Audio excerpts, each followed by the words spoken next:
So, here we go.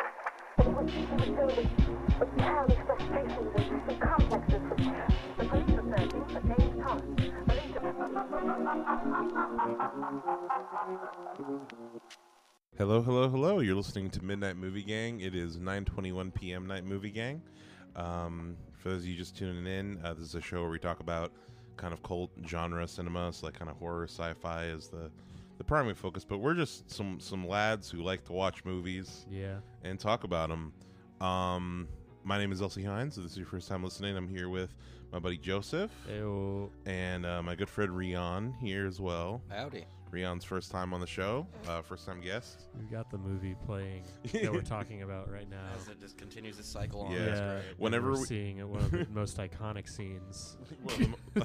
Yeah, whenever we I feel like whenever we do the screening, quote unquote the screening in here, we watch a movie in here, I have it playing on the projector in the kind of studio. It's good. Second bedroom, just for the vibes. Yeah. This one might be a hard one to have on in the background. Yeah, there's going to be some chuckles and guffaws. Yeah, but just as a primer, someone just got penetrated with a robo penis. Yep. And that's not even like very clear on which part of the movie I'm talking about. Yeah. Sodomy, yeah. So if you at home wanna chill along with the vibe, put this movie on in the background. Go to the drill penis scene. Spoiler alert. That wasn't even the scene that happened. Okay. That's what I'm saying. It could be that could be at like 3 different points in the movie. That's true. Drill penis is spread. But there's a lot of phallic imagery in this movie. Yes. Spread throughout for sure. But yeah, I just want to say, this is I feel like it's been forever since we've had a proper like everyone in person like recording chillin' episode. Yeah. Because for one, for people at home, this is the first episode since recorded pretty much since I've been back from tour. I've been traveling, and that caused a little bit of a hiccup in the programming. Just I thought I could keep up the pace up with it, but didn't really. But no, we're back to regular programming now. It's great to be here. It's great to be back. Yes. Today we are talking this is a movie we're talking about today. This is going to be like the first half of the episode. I thought that the second movie might have more in common with that we're going to talk about tonight with this movie, but we'll see. Maybe not. Maybe not. Depends on your definitions. Yeah. I guess beyond the fact that they're both body horror. So the movie we're talking about right now is Tetsuo, the Iron Man. It is a 1989 Japanese science fiction horror film, directed, written, produced, and edited by Shinya Tsukamoto. Beyond that, I guess I could, if I wanted to, I could read the kind of synopsis they have here, but I feel like it doesn't really do the movie justice because usually most synopsises, and I've read a lot about this movie. I've read a lot of articles in prep for this podcast.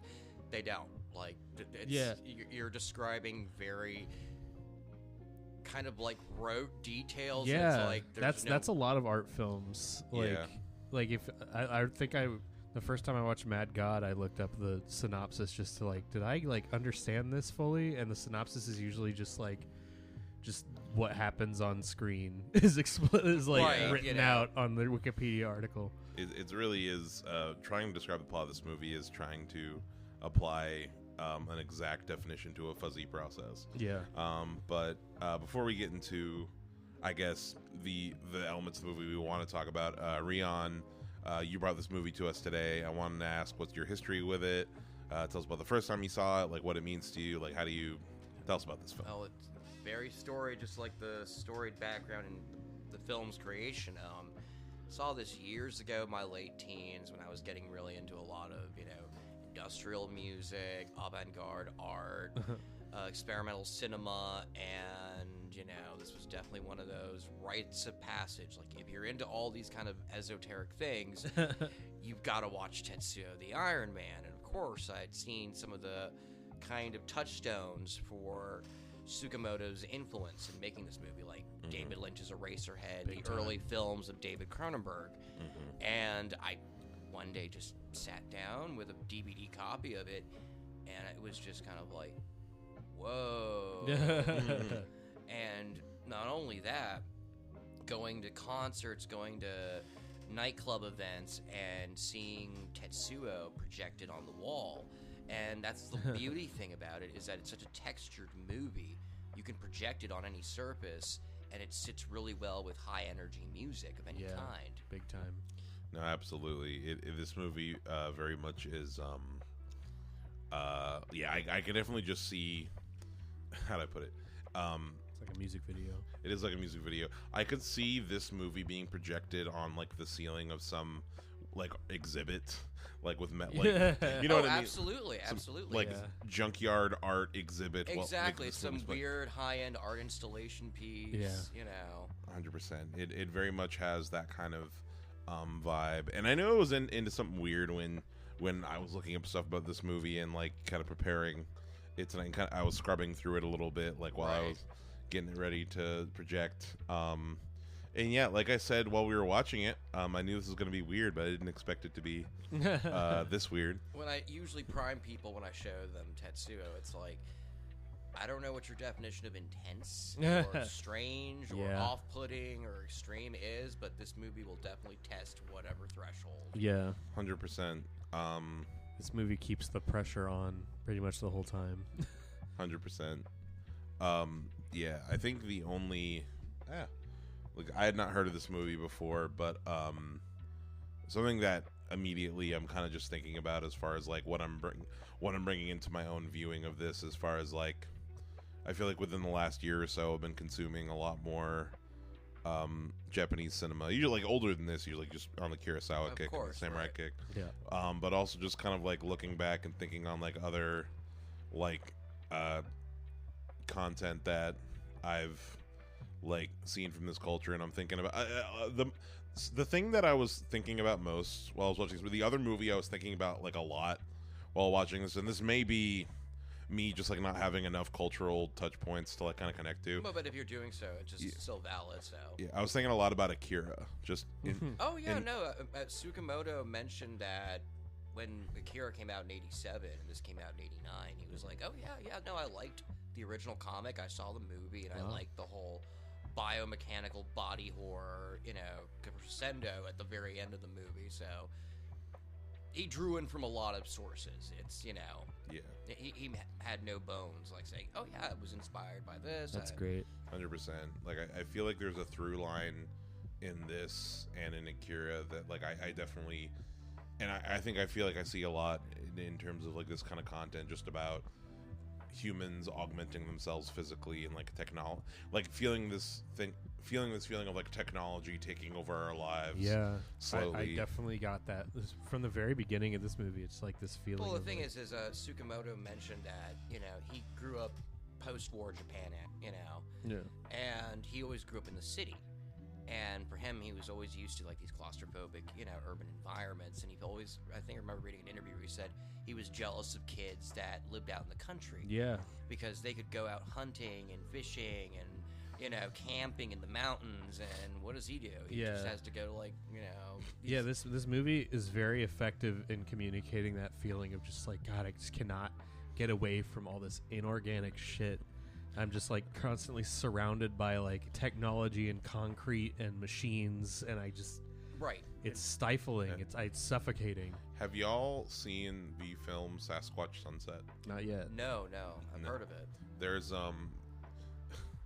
some scenes in that movie where, without spoiling it like too heavy, where they encounter it's a movie following a bunch of Sasquatches, right? Yeah. Right. They encounter the human world things and like technology and human environments and like and whenever they do, they kind of freak out, and the movie very much portrays it as like, oh, this unnatural inorganic shit is like so. And I got a lot of that feeling here as well. You might be the first person to compare those two movies. I know. Sasquatch Tetsuo the Iron Man. Tsukamoto himself would probably find it endearing. But he did say that like through like most of his 20s up until his 40s, that most of his films were exploring the effects of urban environments on people, like their bodies, their psyches, their identities. That makes sense. So that was like a kind of constant thread throughout all his movies. Absolutely. Messes with you, man. Basically, yeah. We're not meant to live in villages this big. Joseph, before we hop into the movie, I wanted to hear a little bit about as far as like what were, for you personally, like what were some of the kind of comparisons and like other media you were thinking of, like that immediately kind of hooked you? Definitely Eraserhead, like big time. But you know, my experience with this kind of like avant-garde, like it's expanding, like this kind of like art film, expressionist film kind of thing. I'm a fan of what I have seen. I just don't really know where to go to find the ones that I'll enjoy. But it's like Eraserhead. I got Mad God vibes, which that might just be like the meme where it's like, oh, what is it? It's like the guy sees any piece of media, guy who's only ever seen Star Wars. This is a lot like Star Wars. There's a man and a woman walking around? Yeah, exactly. But you know, I got that feeling because I love this kind of super out there kind of just communicating a feeling more than anything. Not literal filmmaking. And Mad God is kind of that, where it's like yeah, there's a story, but it's more about like getting, especially horror wise, it's about getting this like really uncomfortable feeling across. This movie is very good at making you uncomfortable. And that from the very beginning, there's that shot with like the screw in like rebar that he rubs against his teeth. Really good tone setter. Yeah, no, I immediately noticed, like, yeah, a lot of this movie for me was the feeling of nails on a chalkboard, just as far as like existing. But like, I love that kind of thing, because to me, this kind of experience where it's like the goal is to like communicate this like really uncomfortable feeling, that's like just as enjoyable of an experience to me as like any other emotion being conveyed through art. I like that. I like that this made me feel that way. It's so effective. I'm a fan of that. Yeah. I feel like it's kind of the perfect length. This movie is super short. It's only an hour and 7 minutes. I feel like I wouldn't necessarily be able to. I don't. Another half hour of that. I don't know. Take it past that point. Yeah, no, that's wearing out Small its welcome. doses. Yeah. And that's its beauty. It's it does what it needs to in a very lean, mean kind of running time, and Yes. I feel like if this movie had a how do I put it? If this movie was more well known, if it like had a higher, how do I put it? I was thinking about something like In a Violent Nature or Skinamarink, and like it reminded me like the grind is like part of it.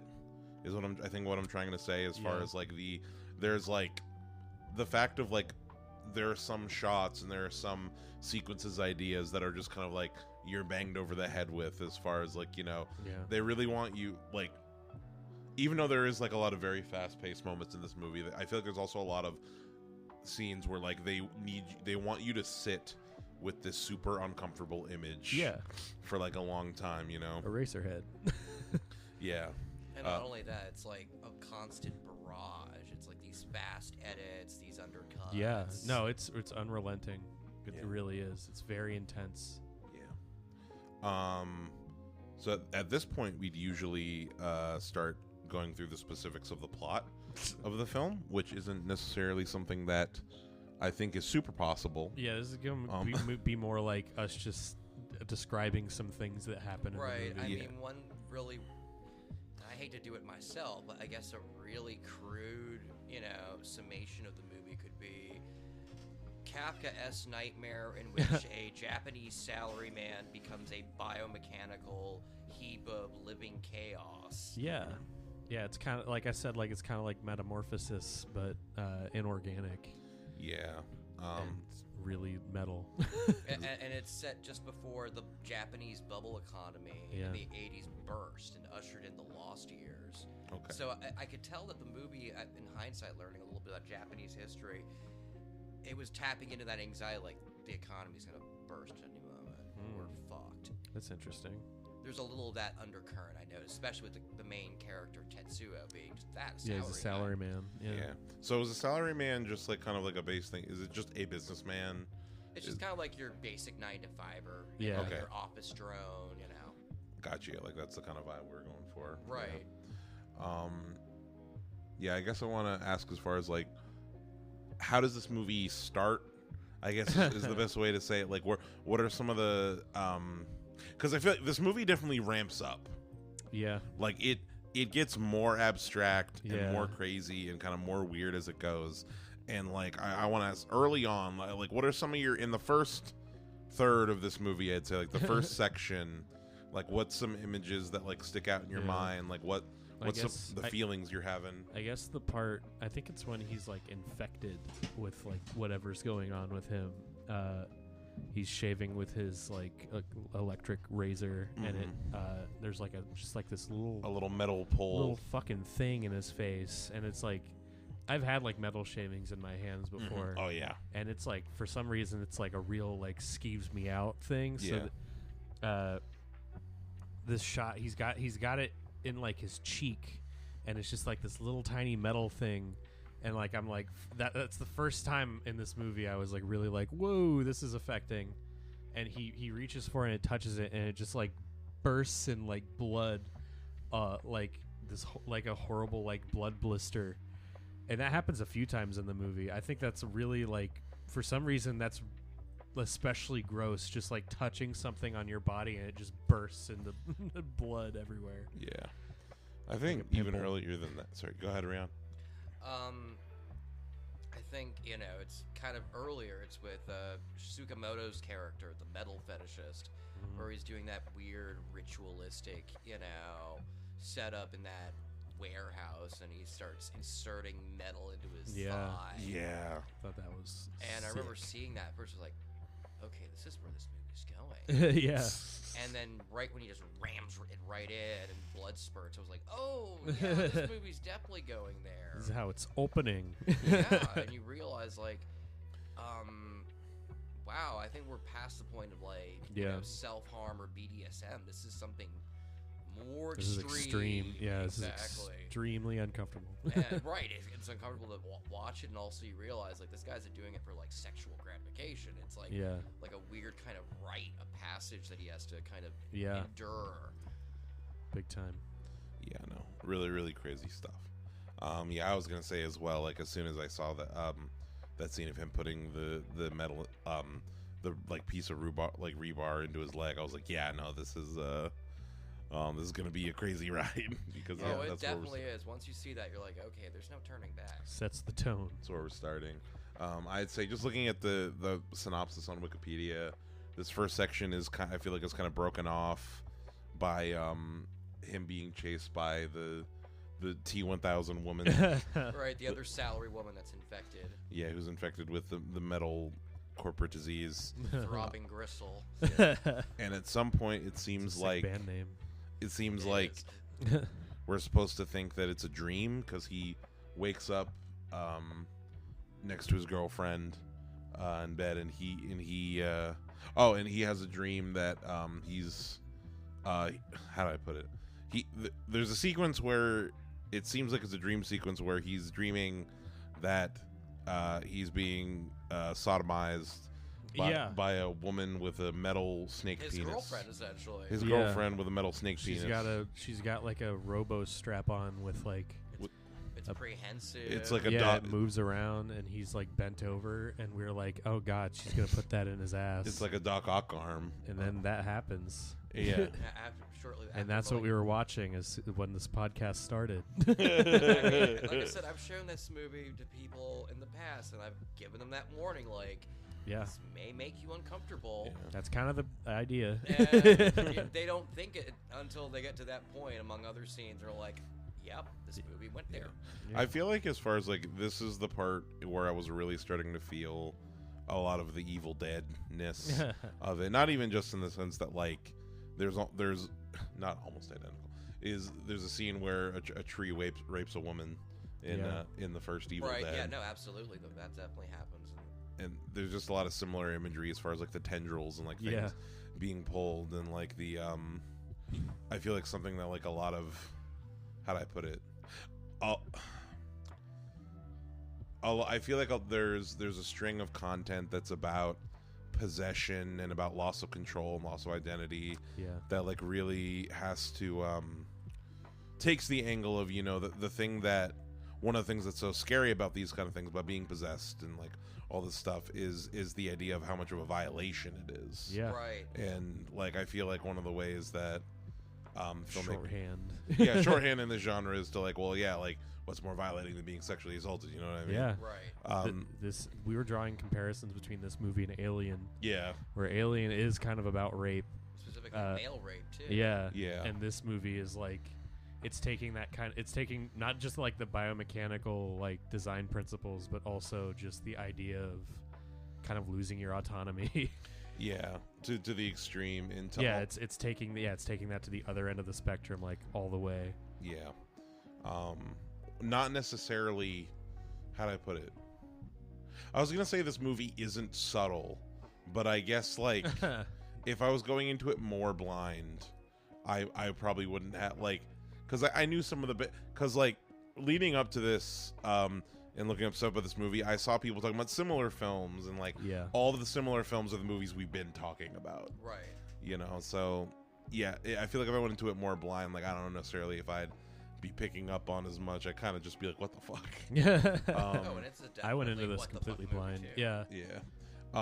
But yeah, no, then the kind of second act-ish of this movie is him trying to have sex with his girlfriend, and he starts to transform while he's having sex, which starts with his penis turns into a big drill, into a giant drill bit with serrated blades. With serrated blades, and she's like trying to. He drills a hole through the table. He drills a hole through the table. He's destroying furniture with his metal dick in his apartment. Yeah. This is a real movie, by the way. You can watch this. This is a real movie that you can watch on Tubi. On Tubi. Not only that, I recommend you watch it. Show it to your family. Thanksgiving's coming up. Exactly. It's a lovely holiday flick to share with the fam, with the extended cousins. Yeah, put it on during dinner. According to Wikipedia, it says the budget is between $100,000 and $130,000, which I don't know if that's adjusted for inflation. It's really high. Higher than you thought. Yeah. Yeah, like I said, I don't know if it's adjusted. In comparison, this was his debut, and it was essentially all filmed around his ex-girlfriend's apartment. Wow. It's incredible, just like... It is very impressive. Yeah. I would dare say genius. Yeah.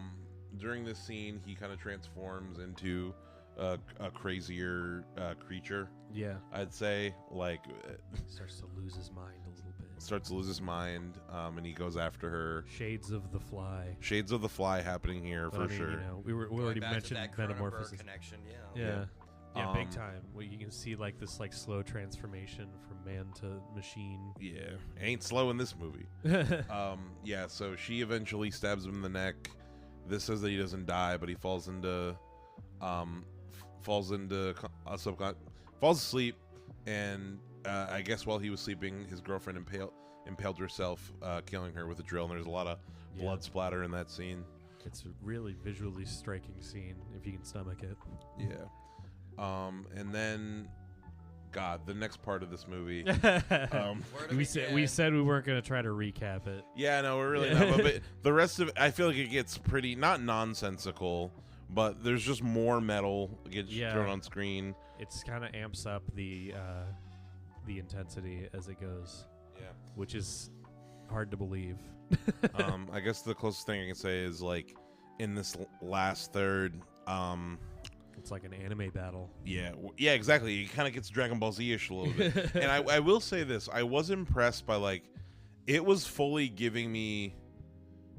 They did a great job of being creative with how are we going to portray like a crazy monster battle with superpowers with our no money. Yeah, right. Pretty much. As a side note, I'd like to bring up just how great all the stop motion in this movie is. There's a shit ton. There's a shit ton of great. There is a lot of stop motion, and I am a stop motion fan. Oh, there's genius levels. Yeah.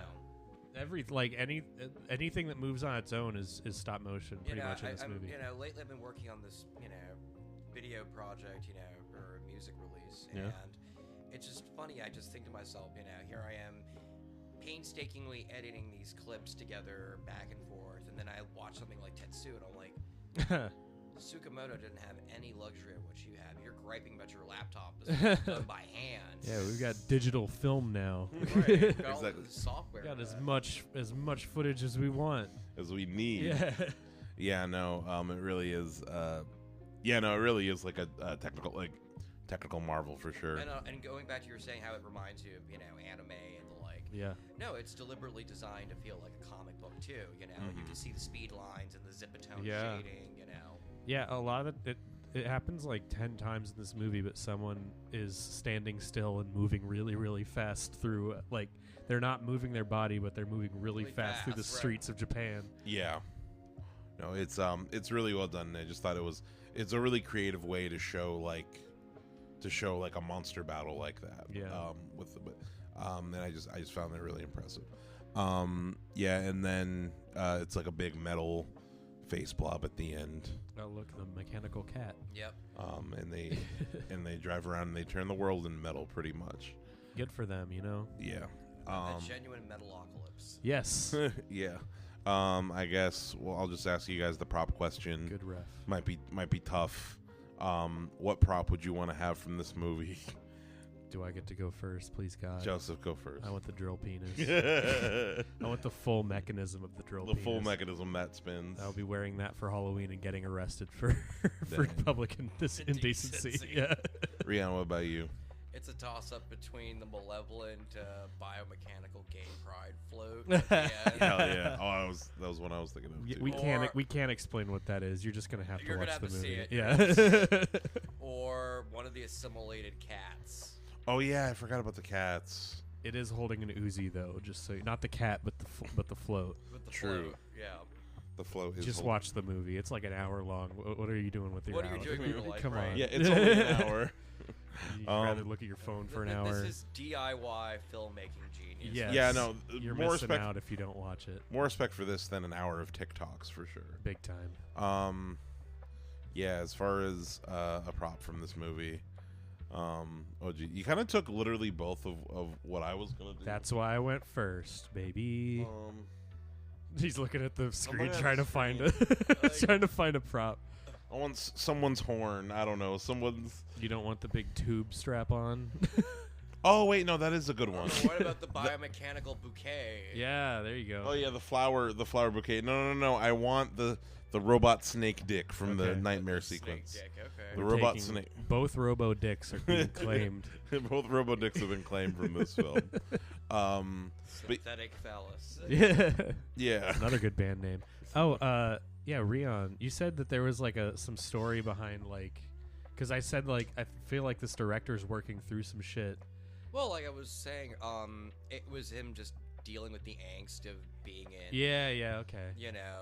Late 80s Japan, growing up in the city. I thought there might have been something more Well, it was- specifically No. psychologically, sexually going on with Well, him. he actually, Tsukamoto did mention that Tetsuo the Iron Man was his weird way of saying it's kind of like eroticism when Yeah. it becomes almost contaminated by being in a city. Okay. You almost find the eroticism of Just the filth around. right you. buildings and Yeah. junk and steel. That makes and, a lot of sense. Wow, that does make a lot of sense. And ironically, he had to finish the film by himself because he literally pushed what little crew he had, including his girlfriend at the time, to the breaking point. He's like, "Fine, I'll finish the movie myself."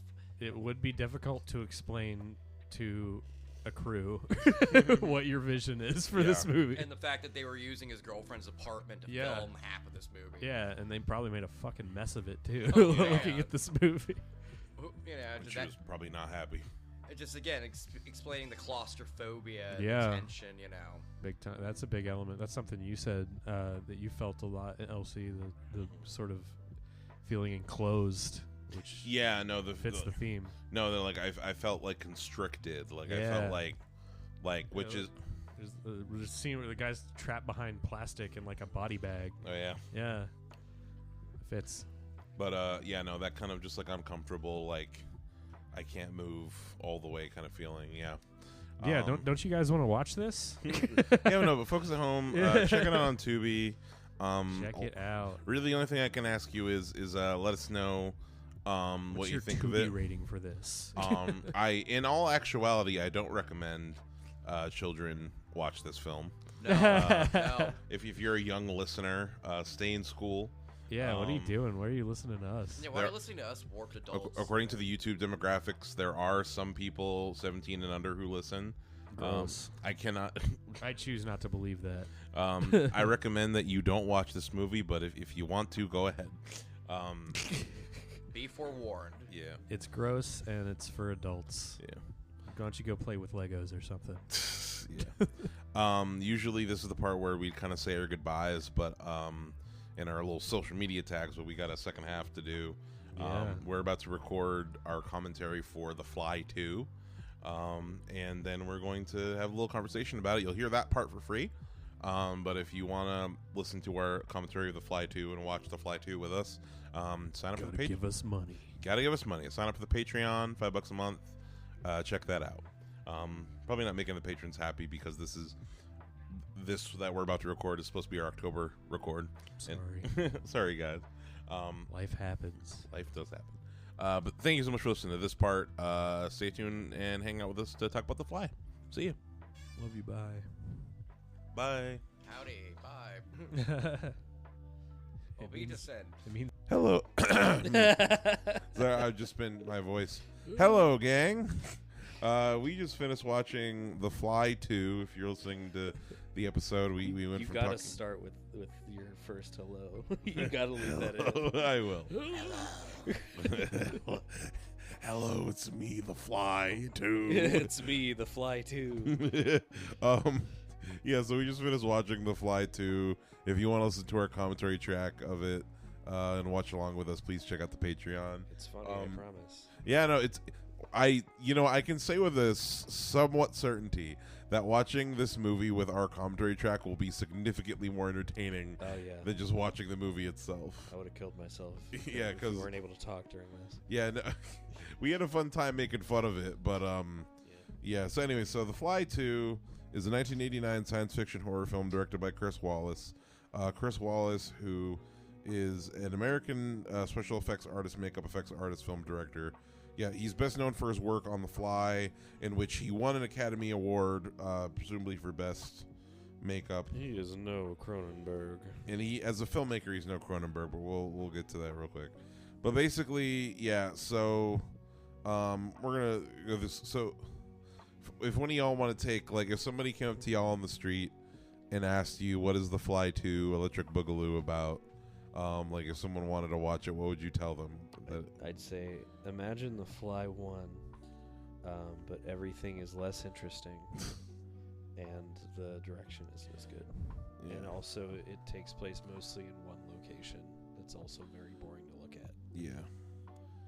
Rion, I didn't even have you have you seen this movie before? Of course, many times in the past. Many so- times, yeah. I grew up with both of these movies, the Fly 1 and The Fly 2. Watched The Fly 1 too early. And I remember I didn't rewatch this one a lot as a kid. The one thing I remember thinking as a kid, I was like, man, I wish he stayed a kid the whole time. Which we were saying early on would have made for a more He is such a boring adult. interesting movie. Yeah, no, Eric Stoltz does not have. I guess we can just kind of start talking about our thoughts with it.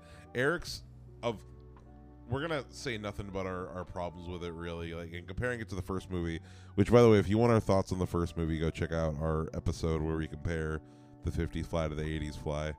If this is any indication of him as an actor, he would have made a boring as hell Marty McFly, I gotta say. Marty McFly? Hold on. Marty McFly. Marty Mc the Fly too. Yep. Electric Boogaloo. Marty McFly too. Yeah, no, but then again, it is hard to live up to Jeff Goldblum.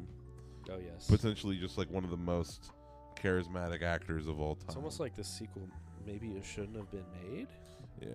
Question mark? Let's just start talking about the plot a little bit. So this movie opens up and not Gina Davis is giving a fake birth. Yeah, they really should have kept that face mask on her because you can tell it's not her. Or just not show her face at all, really. Yeah, it was pretty much goopy stuff comes out of lady that's preggers. Yeah. Or just don't make the movie. It looked really fake. Like the skin of that pregnant belly looked nothing like her skin. First bad effect of the movie. Like it looked like a rubber belly. Yeah. Bartok is watching.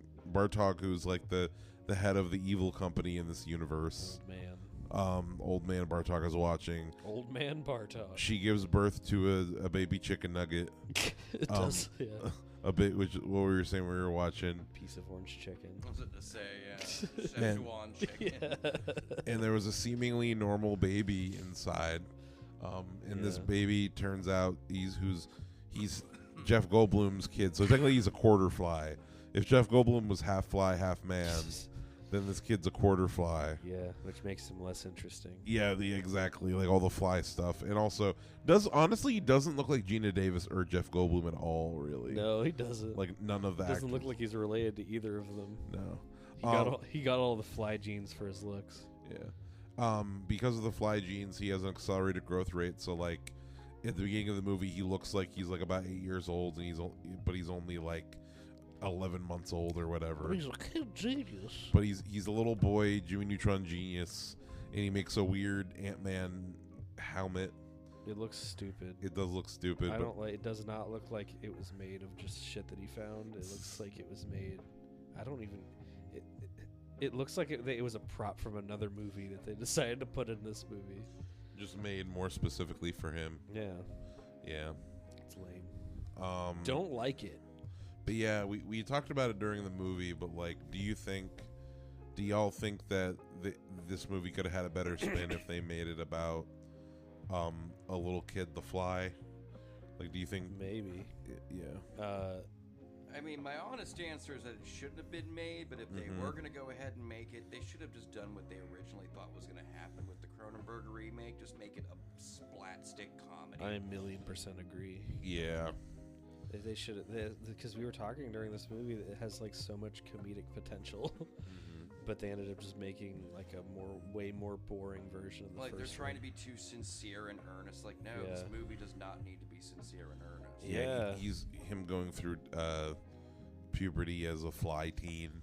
Yeah, like he's trying to kiss a girl, but his proboscis keeps coming out. Yeah, he like sneezes and like a bunch of goo splatters on the wall, and it melts the wall down. Yeah.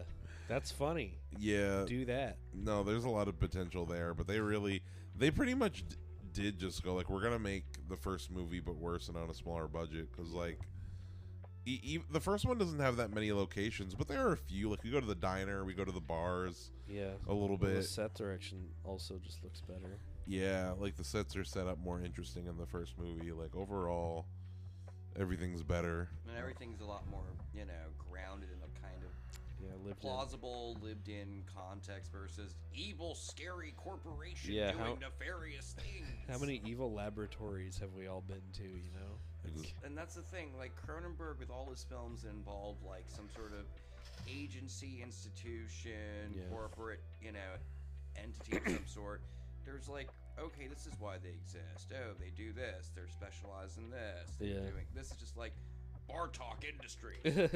What the fuck does Wayland Yutani? It's like, what does Bartok Industries do? Yeah. What is their primary exports? They do fly stuff. They do fly stuff. Yeah. They put dogs and puppies into particle accelerators. Yeah, that they weren't in. Yeah, they turn a dog inside out. That whole shit was so unnecessary, and it also didn't make sense because, like, in the first movie when the baboon got turned inside out, that's legitimately what it looks like. Yeah. Whereas in this movie, the dog it's creature still got like hair and stuff. It's still got hair. It doesn't look inside out. It just looks like mutated. And also, like, this movie tonally is. Just it doesn't make any sense. No, it does not. But the dog specifically is like horribly fucking sad, like just a real downer. Like right, like you said, it's like it's boring and then it's sad and then it's boring again. Like sad. Yeah, like it would be something if they were trying to take us down from like a high, like as far as like just like playing with our emotions a little bit, but it doesn't even like give us that satisfaction. And that's kind of like a lot of this movie. This movie's goopy and gross, and now it's sad. Don't you want to be gross? Look, a needle got stuck in his arm. Isn't that gross? Martin eventually meets Beth, played by the girl who plays Princess Vespa from Spaceballs, actress, I don't know her name. That's the two things she's in. And they have zero chemistry. Like, they seem like they're flirting. Well, I think they're just worse actors. Yeah, no, 100%. Yeah. Like, they clearly just didn't have... They don't have the sauce. That chemistry going on. That's why it resembled this awkward rom-com setup where it's like, haha, nerdy prodigy and like the girl that works at the office. She's fly fishing. Get it? Fly?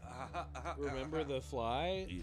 And like, by the way, he's 5 years old and that just never comes up. Yeah, no, we get a big with Tom Hanks situation, but it's never. Yeah, it's big time that. Well, I mean, like, because I guess he's mentally an adult for some reason. Like, I understand, like, I think the thing I said was, like, the concept of this kid growing up, like, isolated and just surrounded by scientists, but having this, like, super intelligence, so he, like, gains a bunch of knowledge really quick. It's, like, a concept that could be really fun and interesting to explore, but they just don't. They just make him a normal guy. I think that's why I brought up the movie Daryl, which, you know, it's like, okay, the U.S. military creates an android, or more specifically a supercomputer in the robot body of a small boy. Yeah. And the problem is that, not only is this a supercomputer, it's also got, like, the capacity to kind of experience something close to, like, human emotions. And it's fun. Raised in an isolated environment, and this movie is not interested in that. No. This movie was like, we want it to be about his son. Yeah. Which, by the way, why isn't it called Son of the Fly? Son of the Fly, you know. Son of a fly. But Son of Fly. But we need it to be about his son, and we need him to be an adult because we need him to have a relationship because there was a big relationship in the first movie. Yeah. And we have to do that again. Just do the first one again. Like, all the things you have left from the first one, just take it and do it again. That's literally the only reason he ages so fast. Right. Just to get like, to they that don't point. they don't do anything else with it. Like, there's no other reason in the script for it. You, Joseph, pointed out, it would have been more interesting to see, like, okay, the socially awkward, isolated kid, genius, yes, who's only been around scientists and technicians. But he just acts like a normal guy. Right. I don't get it. Really doesn't make any sense. They just did not care about that aspect. That was just like a means to an end in the script. It's like, he's super smart, and he knows a thing or two about the lab. Yeah. What do we think about some of the initial, like, the body horror effects and the creature effects we kind of get into as far? I mean, it started off, I thought, hold up to the original, I don't think. It started off kind of strong when he had that, like, big thing, like, in his forearm that he was poking at and pulling cotton out of. I mean, yeah, some of it looks fine, but other parts, like, there are like 3 or 4 really cool shots in this. Mm-hmm. But I think for the most part, I don't know if, like, the budget was lower or what, but it's just the sauce isn't here. Yeah. Right. Yeah. Like, specifically, we'll get to it, but the monster at the end, right, just looks bad. Yeah, just straight up bad. And it looks more crustacean than fly. Yeah, exactly. Like I was saying it looked like the Zorgons from Zathura. Yeah, the Zorgons. Yeah, like the lizard men from Zathura. It does look very reptilian. Yeah, but we'll get to it. Yeah. Well, speaking of the ending, it's kind of what I wanted to get to now. As far as, like, I'm feeling really tired, and 2, I don't think there is a whole lot to say about this movie. But yeah, we get to this monster design at the end. He turns into a big cocoon, and, like, some of the effects there are good. As far as that, like, he just ages and his hairline recedes. Right, he's like Christopher Walken. Oh no, he's sick. And we all try to do our Christopher Walken impression. He just looks really wrinkly. Like, god damn, it just makes, like, just think back to the first one. He's got like this gross, like, slimy crust all over his body, and this he just gets, like, wrinkly and then kind of falls asleep. Yeah, no, he looks like someone who might be a burn victim or something. Like, you don't even look that. Exactly. You don't even look that crazy. You just look like a guy I would see, like, at a gas station. Yeah. Anyway. He pupas himself. Yeah, but pupas himself, and then he turns into this big, seemingly it's got green like gremlin, 6 arms, and it's got these big red eyes. Yeah, and this big mouth with big sharp teeth. It's like a little kid drew a monster. This wide face. Still doesn't look like a fly. Do you think that if this creature was in a different kind of movie, like if it wasn't in The Fly, Like if it was more, like if it was in its own original IP setting, do you think it could work better? I think the thing that it just, because I know Chris Wallace also, like I think I've mentioned, he did a lot of extensive special effects work throughout the 80s. The one thing that it reminded me of was the creature in the movie Deep Star 6, which was like kind of like a cash-in at the time when The Abyss, you know, that James Cameron movie did. Like we got to do an underwater movie, and Wallace did the creature effects, and I mean, yeah, it's a giant sea scorpion.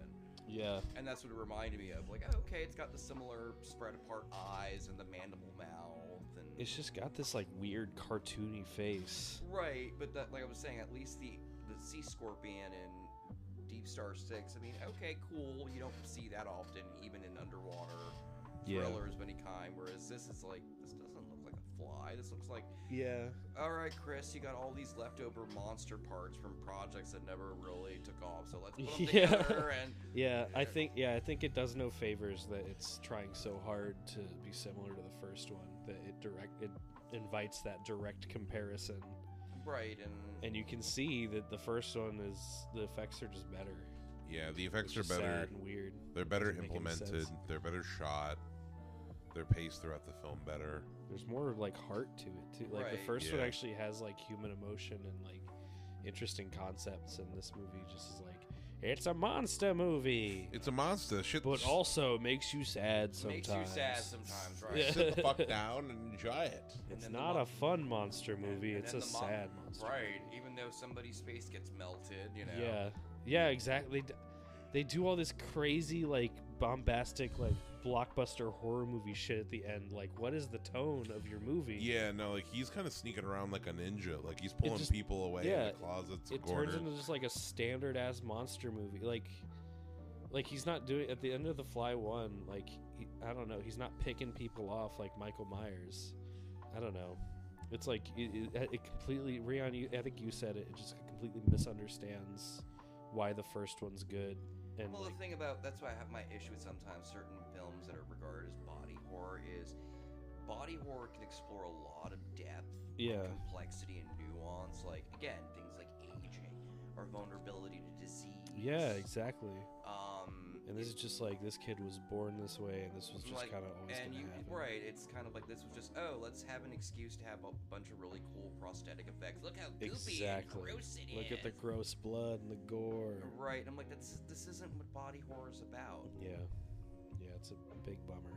Body horror is kind of like an identity horror. It's like, oh no, I'm losing something that used to make me me. Yeah, I will say like most I think like half of the gross out effect shots are just like there's the needle in the arm, there's like the guy's head gets crushed, the guy's face gets melted off. I was going to say that Mr. Melty Face is my favorite effect. Yeah, it's like it's like a slasher movie gore. It's not it's really kind of leaning away from like changing, your body is changing, and that's the disturbing part.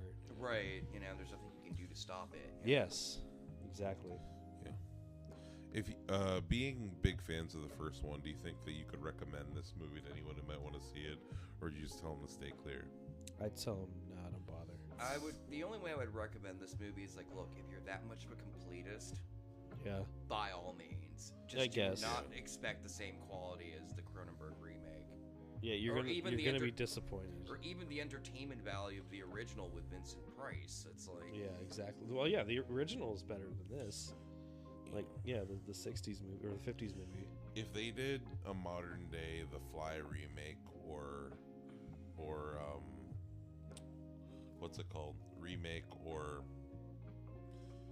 reboot of The Fly. Yeah.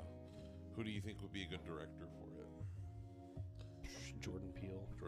Jordan Peele would. That would fuck. Who else is making you know what? Ari Aster. Ooh, yeah. And it's like your dad. That'd be fucked up. Yeah, that could work really well. I'd see that and I'd be really sad after it. But I'd say it's a really good movie. What about you, Rian? It depends. I could see... I could see Peele actually producing a remake. Yeah. Being the ideas man, where he just kind of whispers in a director's ear like, hey, we should explore this, we should do that. Could see that for sure. In terms of director, I see the guy who did Barbarian directing. Yeah, that's true. That's a good pick. The underground vibe. Absolutely. I want to wrap things up with just the prop question. Okay. I'm very tired. What prop do y'all want from this movie?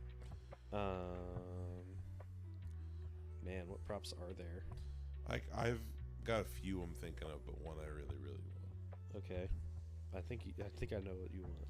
Yeah, I want the helmet. Yeah, you want the goofy ass helmet. This goofy fly helmet. I think I would take I don't know, just like the head of the monster. I know I say that a lot, but I just hang it on my wall like it's a stuffed, like mounted taxidermy. Trophy. Yeah, like you caught it and killed it. Exactly. It just looks really stupid. So it'd be funny on a wall. What about you? What's your... Probably as like a macabre art installation piece choice would be the cocoon. Mm-hmm. During... It doesn't look bad. Yeah, no, like there are definitely like a good amount of solid... Like the acrylic cocoon. Effect shots, but I think like, most of them, a lot of the important ones really just don't look convincing. Yeah. No. Yeah, cool. Those are all good picks. Fly too. But yeah, overall, last thing, do you think? I guess I already kind of asked you earlier, but me personally, I would also say don't bother with this film as far as new people coming in because it is just a worse version of the first film. You're not going to get anything out of it unless you watch it with our commentary. Yeah, exactly. If you watch it with our commentary, you're going to have a great That's time. very good and worth the money. Yes. I get more and more tired longer we're here. Yes. It's a draining movie. Indeed. No, between that we had and fun. draining a different way. Tetsuo, because like I need to keep my heart rate up. This was like I just need to stay awake. Crank high voltage. I needed a cup of coffee for this movie. Seriously. Yeah, I think I want this to wrap it up. Thank you so much for listening, folks out there. I really appreciate you. You can follow us on YouTube at Midnight Movie Gang Podcast at YouTube. You can follow us at Midnight Movie Gang on Instagram and TikTok. Yeah. And sign up for our Patreon. Just keep listening, share it around, and thanks. Thank you. Goodbye. Auf Wiedersehen. Yeah, you can hit spacebar on the computer. Adieu, Fly 2.